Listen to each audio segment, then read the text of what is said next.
नमस्कार दोस्तों, आज की इस वीडियो में हम एक बहुत इंपॉर्टेंट टॉपिक डिस्कस करने वाले हैं जो कि है आपका ईपीएफ मतलब कि एम्प्लॉय प्रोविडेंट फंड। अगर आप एक कंपनी में एम्प्लॉय हैं तो आपका कुछ ना कुछ पोर्शन ईपीएफ में जरूर कटता होगा। अभी ईपीएफ या तो फिक्स होता है 1800 रुपए या फिर कुछ कंपनीज में ये ईपीएफ सैलरी का 12% होता है। तो आज की इस वीडियो में हम जानेंगे ईपीएफ की एप्लीकेबिलिटी, बेनिफिट्स, इंटरेस्ट, कैलकुलेशन और विड्रॉल के बारे में। तो अगर ईपीएफ को लेके आपके मन में कोई भी कंफ्यूजन है तो ये वीडियो आपके लिए बहुत ज्यादा हेल्पफुल होने वाला है। तो चलिए सबसे पहले बात कर लेते हैं एप्लीकेबिलिटी ऑफ ईपीएफ। अगर किसी एम्प्लॉय की सैलरी 15,000 या 15,000 से कम है तो ईपीएफ की फैसिलिटी उन एम्प्लॉयज के लिए कंपलसरी होती है। लेकिन अगर किसी एम्प्लॉय की सैलरी 15,000 से ज्यादा है तो ईपीएफ फैसिलिटी कंपलसरी नहीं होती है, लेकिन ज्यादातर कंपनीज सारे ही एम्प्लॉयज को ये फैसिलिटीज अवेल कराती है। अब बात करते हैं ईपीएफ के बेनिफिट्स की। तो सबसे पहला बेनिफिट जो ईपीएफ का होता है वो है इंटरेस्ट रेट। ईपीएफ के अंदर जनरली 8 से 9% का इंटरेस्ट रेट मिल जाता है। आज की डेट की बात करें तो आज की डेट में ईपीएफ का इंटरेस्ट रेट लगभग 8.5% के करीब चल रहा है और हर ईयर के अंदर इंटरेस्ट रेट के अंदर फ्लक्चुएशन होते रहते हैं, जिसे कि आप ईपीएफओ की वेबसाइट से जाके चेक कर सकते हैं। दूसरा जो बड़ा बेनिफिट होता है वो है टैक्स फ्री सेविंग्स का। जितना भी अमाउंट आपका ईपीएफ का आप विड्रॉ करते हैं अपने रिटायरमेंट पे या फिर 5 साल के बाद, वो अमाउंट बिल्कुल ही टैक्स फ्री होता है। आपका उसमें कोई भी टैक्स नहीं लगता, चाहे वो अमाउंट कितना भी हो। उसके बाद जो बेनिफिट मिलता है आपको वो होता है इसके अंदर नो रिस्क का। मतलब कि आपकी जितनी भी सेविंग्स होती हैं वो सारी की सारी गवर्नमेंट के अंडर होती है। तो ऑब्वियस सी बात है, बिल्कुल आपके यहाँ पे आप कह सकते हैं कि पीएफ की सेविंग्स आपकी बिल्कुल ही नो रिस्क होती है। अगला जो एक बेनिफिट मिलता है आपको वो होता है लाइफ इंश्योरेंस का।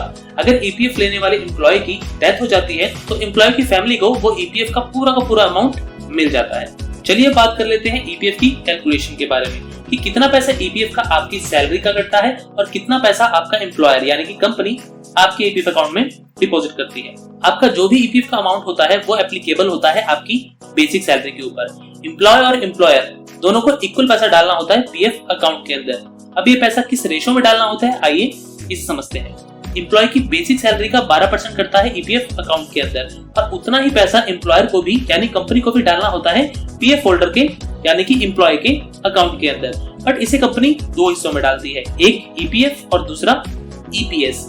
ईपीएफ का मतलब एम्प्लॉय प्रोविडेंट फंड और ईपीएस का मतलब एम्प्लॉय पेंशन स्कीम। तो ईपीएफ में कंपनी डालती है 3.67% और ईपीएस में कंपनी डालती है 8.33%। तो इस तरह से एम्प्लॉय की बेसिक सैलरी में से कटता है 12% और एम्प्लॉयर यानी कि कंपनी भी डालती है 12%। तो ये तो बात होगी अगर सैलरी 15,000 या फिर 15,000 से कम है। अब सेकंड सिनेरियो आता है कि अगर आपकी सैलरी 15,000 से ज्यादा है तो आपका कितना ईपीएफ यहाँ पे कटेगा। अब सपोज करिए आपकी बेसिक सैलरी है 50,000, तो इस केस में कंपनी के पास 3 ऑप्शन होते हैं। तो उसमें से पहला ऑप्शन है कि अगर आपकी सैलरी चाहे कितनी भी हो, कंपनी एक फिक्स्ड 15,000 का 12% आपका ईपीएफ काटेगी और खुद भी 15,000 का 12% यानी कि 1,800 रुपए आपके पीएफ अकाउंट में डिपॉजिट करेगी। मतलब 1,800 रुपए आपके अकाउंट से कटेंगे, 1,800 रुपए कंपनी अपनी तरफ से डालेगी आपके ईपीएस के अंदर और ईपीएफ के अंदर डिवाइड करके, जिसका की परसेंटेज रेशो आप यहाँ पे देख सकते हैं। दूसरा ऑप्शन कंपनी के पास होता है कि कंपनी आपकी बेसिक सैलरी का 12% ईपीएफ आपके अकाउंट से काटेगी, तो 50,000 का 12% यानी कि 6,000 रुपीज कंपनी आपके अकाउंट से काटेगी और अपनी तरफ से कंपनी मैक्स 15,000 का 12% यानी कि 1,800 रुपए डिपॉजिट करेगी आपके पीएफ अकाउंट में। मतलब आपके 6,000 और अपनी तरफ से कंपनी के 1,800 रुपीज। और जो तीसरा ऑप्शन आता है कंपनी के पास वो होता है कि 12% कंपनी आपकी बेसिक सैलरी का ईपीएफ में से काटती है और उतना ही पैसा कंपनी अपनी तरफ से भी आपके अकाउंट में डिपॉजिट करती है। बट इसमें आप देखेंगे तो ईपीएस में आपका एक कैप होता है कि ईपीएस मैक्सिमम 15,000 का 8.33% ही कंपनी यहाँ पे डाल सकती है। तो 50,000 का 12% यानी कि 6,000 रुपए आपकी सैलरी का और कंपनी भी आपको यहाँ पे 6,000 रुपए आपके ईपीएफ और ईपीएस के अंदर डिपॉजिट करती है। तो इस तरह से आपकी सेविंग्स काफी ज्यादा बढ़ जाती है, लेकिन आपकी जो इन हैंड सैलरी होती है वो आपको थोड़ी कम आती है। तो अगर आपकी कंपनी इस लास्ट वाले ऑप्शन को प्रोवाइड कर रही है तो इस ऑप्शन को आपको लेने में ज्यादा फायदा है, क्योंकि अगर आप बैंक के इंटरेस्ट रेट देखेंगे अभी के हिसाब से तो 5.5 to 5.8% से ज्यादा कोई भी बैंक आपको इंटरेस्ट रेट यहाँ पे नहीं देता है। चलिए अब आखिर में बात कर लेते हैं ईपीएफ के विड्रॉल के बारे में। अगर आपको पूरा पैसा चाहिए ईपीएफ का तो वो आपको मिलता है आफ्टर रिटायरमेंट एज ऑफ 58। मतलब कि 58 साल के बाद जब आप अपनी जॉब से रिटायर होते हैं उसके बाद ही आप अपना 100% पैसा ईपीएफ अकाउंट से निकाल सकते हैं।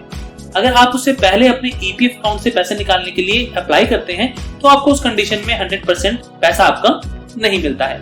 बाकी एक कंडीशन और है जिसमें आप 100% पैसा अपना विड्रॉ कर सकते हैं, वो है कंपनी से रेजिग्नेशन। अगर आप अपनी जॉब छोड़ देते हैं और 2 मंथ से ज्यादा आपको उस कंपनी को छोड़े हुए हो जाते हैं तो आप अपने ईपीएफ का सारा पैसा निकाल सकते हैं। और एक चीज का आपको ध्यान रखना होगा कि अगर 5 साल से पहले आप ईपीएफ के अकाउंट से पैसे निकालते हैं तो वो पैसे टैक्स फ्री नहीं होते हैं, उसके ऊपर आपको टैक्स स्लैब के हिसाब से पैसे पे करने पड़ते हैं। तो ये सारे के सारे सिनेरियोस बनते हैं आपके यहाँ पे ईपीएफ कंट्रीब्यूशन के। तो मैं उम्मीद करता हूँ कि आपको अब ईपीएफ से रिलेटेड कोई भी कंफ्यूजन यहाँ पे नहीं रहेगी। तो ऐसे ही फाइनेंशियल और स्टॉक मार्केट से रिलेटेड जानकारी के लिए हमारे चैनल को अभी सब्सक्राइब करें। तो चलिए मिलते हैं अगली वीडियो में, तब तक के लिए नमस्कार।